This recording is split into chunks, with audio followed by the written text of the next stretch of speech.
Many people agree that there is a dire shortage of houses in this country, and what's hotly debated is where we should build the new ones. Well, more and more councils in the Midlands are facing pressure to allow house building on the greenbelt countryside designed to check the spread of urban areas.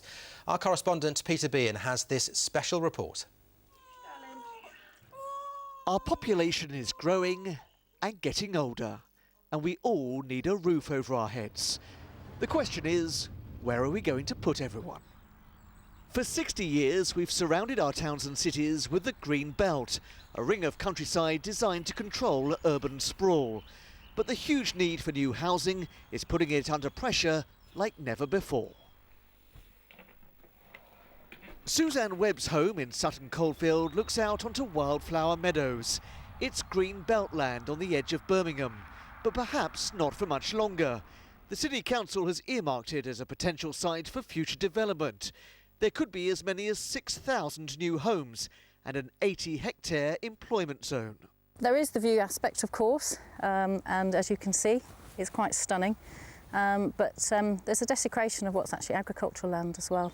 And more importantly, there's actually only 15% greenbelt remaining actually in Birmingham. And so that's an important issue. It's important to conserve what little we have remaining.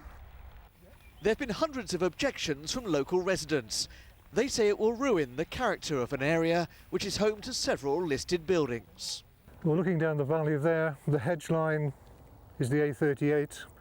So the whole of the area we see here and round the corner is allocated for housing.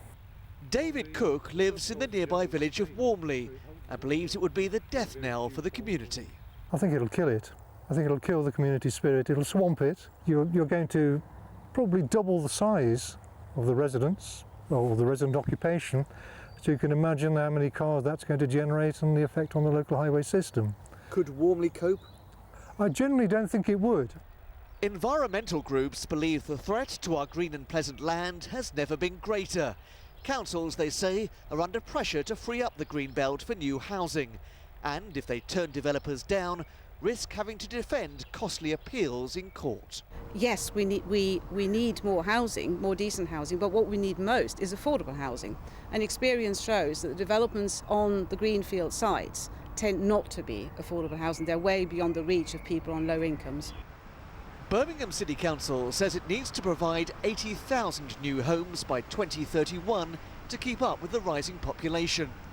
It's understood the city only has space for around half that number. The government's planning inspector will now decide whether to approve the council's proposals. We've taken our time to ensure we get this right. We're talking about a small release of the greenbelt land to accommodate 6,000 homes. If we don't do this in a measured way, we will become at risk of further greenbelt developments simply by developers putting in planning applications and the city being unable to demonstrate a 5-year supply. 2 years ago, the government set out its views on future house building.